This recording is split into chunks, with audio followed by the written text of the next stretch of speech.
എല്ലാവർക്കും ബിപ്പീസ് ഹൗസിലേക്ക് സ്വാഗതം. ഇന്ന് ഞാൻ ഉണ്ടാക്കുന്നത് ചക്കപ്പഴം കൊണ്ടുള്ള ചപ്പാത്തിയാണ് കേട്ടോ. ഇതിന് വരിക്ക ചക്കപ്പഴമാണെങ്കിലും കൂഴ ചക്കപ്പഴമാണെങ്കിലും കുഴപ്പമൊന്നുമില്ല. ഞാൻ ഉണ്ടാക്കിയിരിക്കുന്നത് കൂഴ ചക്കപ്പഴം വെച്ചിട്ടാണ്. അപ്പം വരിക്ക ചക്കപ്പഴം വെച്ചിട്ടാണെങ്കിൽ അരച്ചെടുക്കുമ്പോഴൊക്കെ നല്ല മയത്തിൽ നല്ല സോഫ്റ്റായിട്ട് അരച്ചെടുക്കണം കേട്ടോ. അപ്പോൾ കൂഴ ചക്കപ്പഴം ആകുമ്പോൾ പെട്ടെന്ന് അങ്ങ് അരിഞ്ഞ് കിട്ടുകയുള്ളൂ. അപ്പം വീഡിയോയിലേക്ക് കടക്കുന്നതിന് മുമ്പേ എൻ്റെ ചാനൽ ഇതുവരെയും സബ്സ്ക്രൈബ് ചെയ്യാതെ എല്ലാവരും ഒന്ന് സബ്സ്ക്രൈബ് ചെയ്തേക്കണേ. കൂടാതെ ഓൾ എന്ന ബെല്ലൈക്കണും കൂടെ ഒന്ന് പ്രസ് ചെയ്തേക്കണം കേട്ടോ. എന്നാലല്ലേ ഞാനിടുന്ന വീഡിയോസിൻ്റെ ഒക്കെ നോട്ടിഫിക്കേഷൻ നിങ്ങൾക്ക് കിട്ടുള്ളൂ. ഇനി നമുക്ക് ഉണ്ടാക്കാൻ തുടങ്ങാം അല്ലേ. ഞാനിവിടെ കൂഴച്ചക്കപ്പഴം എടുത്ത് വെച്ചിട്ടുണ്ട്. ഇത് ഞാൻ ഇന്നലെ ഇരിഞ്ഞ് ഫ്രിഡ്ജിനകത്ത് വെച്ചതായിരുന്നു. ഇന്നലെ എനിക്ക് ഉണ്ടാക്കാനുള്ള സമയം കിട്ടിയില്ല, അതുകൊണ്ട് ഫ്രിഡ്ജിനകത്ത് വെച്ചിരിക്കുകയായിരുന്നു. ഇപ്പോൾ കുറച്ച് നേരം മുമ്പ് എടുത്ത് പുറത്ത് വെച്ചാൽ കുറച്ചൊന്ന് തണുപ്പാറാൻ വേണ്ടിയിട്ട്. ഇതിനെ ഒരു മിക്സിയുടെ ജാറിലേക്ക് ഇട്ടിട്ട് നല്ലതുപോലെ അരച്ചെടുക്കണം. വേറെ ഒന്നും ചേർക്കണ്ട, ചുമ്മാ അങ്ങ് അരച്ചെടുത്താൽ മതി. നല്ല പേസ്റ്റായിട്ട് അരഞ്ഞ് കിട്ടണം, ഒട്ടും കഷ്ണമൊന്നും കൂടാതെ. അപ്പോൾ ഇത് കൂഴപ്പഴം ആയതുകൊണ്ട് നല്ലപോലെ അരഞ്ഞ് കിട്ടിക്കോളും. വരിക്കപ്പഴമാണെങ്കിൽ കുറച്ച് പാടായിരിക്കും ഇതുപോലെ എത്ര പേസ്റ്റായിട്ട് കിട്ടാൻ വേണ്ടിയിട്ട്. ഇതിന് വേറൊരു പാത്രത്തിലേക്ക് മാറ്റാം. പാത്രം എടുക്കുമ്പം സൂക്ഷിക്കണം, കുറച്ച് വലിയ പാത്രം എടുക്കണം. കാരണം നമുക്ക് ചപ്പാത്തിക്ക് കുഴയ്ക്കുന്ന പോലെ കുഴയ്ക്കേണ്ടതാണ്. മാവൊക്കെ ഇട്ടിട്ടേ ഇതിലേക്കൊരു 1/4 ടീസ്പൂൺ ഉപ്പ് കൂടി ചേർത്ത് കൊടുക്കാവേ. എന്നിട്ട് ഇതിലേക്ക് പൊടി ഇട്ട് കുഴയ്ക്കാൻ ഞാൻ ഗോതമ്പ് പൊടി കുറേശ്ശെയായിട്ട് ഇട്ട് കൊടുക്കുകയാണ് കേട്ടോ. ഈ പൊടി കുഴച്ചെടുക്കേണ്ടത് ഈ ചക്കപ്പഴത്തിൻ്റെ നനവിലാണ് കേട്ടോ, വേറെ വെള്ളമൊന്നും ചേർക്കണ്ട. അപ്പം കുറേശ്ശെയായിട്ട് പൊടി ഇട്ട് കൊടുത്ത് കുഴച്ചെടുക്കാം. നമ്മൾ ചപ്പാത്തിയുടെ മാവൊക്കെ കുഴയ്ക്കുകയല്ലേ, ആ ഒരു പരുവത്തിന് കിട്ടണം. അപ്പോൾ അതുവരെയും കുറേശ്ശെ പൊടി ഇട്ട് കൊടുത്ത് നമുക്ക് കുഴച്ചെടുക്കാം. നമ്മൾ ചപ്പാത്തിയുടെ മാവൊക്കെ വെള്ളം ഒഴിച്ച് കുഴയ്ക്കുന്ന പോലെ അത്ര ഈസി ആയിട്ട് ഇത് കുഴച്ചെടുക്കാൻ പറ്റത്തില്ല കേട്ടോ. ഈ ചക്കപ്പഴം ആയതുകൊണ്ട് ഇത് കയ്യിലെ കൊട്ടി പിടിക്കുവേ. അപ്പോൾ അതുകൊണ്ട് ഇച്ചിരി പാടായിരിക്കും കുഴച്ചെടുക്കാൻ വേണ്ടേ.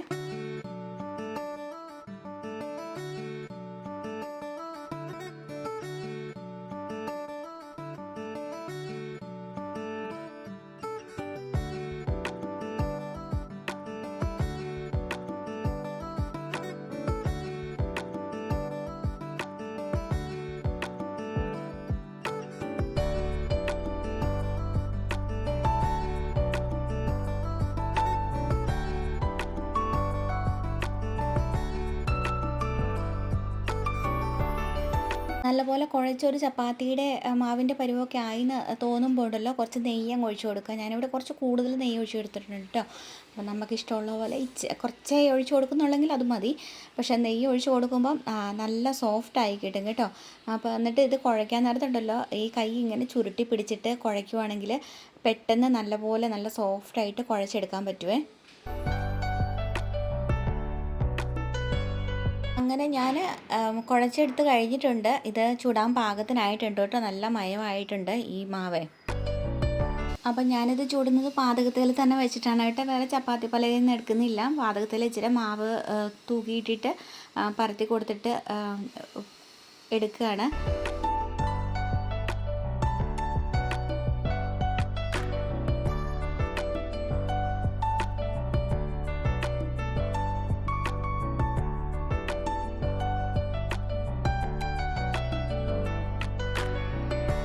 ഒരു പാൻ ചൂടാകാനായിട്ട് വെച്ചിട്ടുണ്ടായിരുന്നു കേട്ടോ. അപ്പം അതിലേക്ക് ഇട്ട് കൊടുക്കുകയാണ്. നല്ല ഹൈ ഫ്ലെയിമിൽ ഇട്ട് കൊടുത്തിട്ടുണ്ട് കേട്ടോ.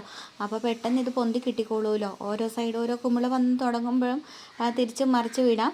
എന്നിട്ട് ഇതിൽ നല്ല പോലെ കുമ്പിള വന്ന് തുടങ്ങുമ്പോഴുണ്ടല്ലോ, ഈ കുറച്ച് പരന്ന ഒരു തവി എടുത്തിട്ടേ ഈ കുമ്പിളയിലേക്ക് പതുക്കെ ഒന്ന് അമർത്തി കൊടുത്താൽ മതി. ഇത് നല്ല പോലെ പൊന്തി വന്നോളൂ. നമ്മൾ സാധാരണ ചപ്പാത്തി ചുടുമ്പോഴാണെങ്കിലും ഇങ്ങനെ ചെയ്ത് കഴിഞ്ഞിട്ടുണ്ടെങ്കിൽ നമ്മൾ പപ്പടമൊക്കെ ചുടുമ്പം പൊന്തി വരികയല്ലേ, അപ്പോൾ അതുപോലെ ആയി കിട്ടിക്കോളൂ കേട്ടോ.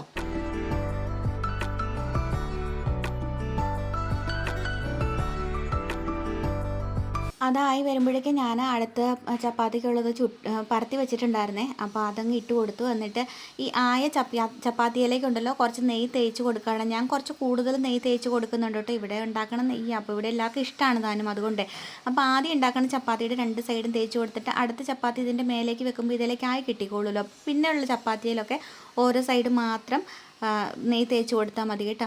പിന്നെ ഞാൻ ചപ്പാത്തി ഉണ്ടാക്കുന്നത്, ഇപ്പോൾ സാധാരണ ചപ്പാത്തി ഉണ്ടാക്കുകയാണെങ്കിൽ ഞാൻ ഇങ്ങനെ ഉണ്ടാക്കാറുള്ളത്. ഇത് കണ്ടോ, ഞാൻ ഈ പാൻ അടുപ്പത്ത് വെച്ചിട്ടുണ്ടാവും. അതിൻ്റെ അടുത്ത് തന്നെ നിന്നിട്ട്, ഇപ്പോൾ ചപ്പാത്തി പലകയാണെങ്കിൽ ഇതിൻ്റെ അടുത്ത് തന്നെ അങ്ങ് വെക്കും. എന്നിട്ട് ഒരു ചപ്പാത്തി ആയി വരുമ്പോഴേക്കുവേ അടുത്തത് അങ്ങ് പരത്തിയെടുക്കും. അപ്പോൾ നമുക്ക് സമയം പോകാതെ പെട്ടെന്ന് ചുട്ടെടുക്കാമല്ലോ.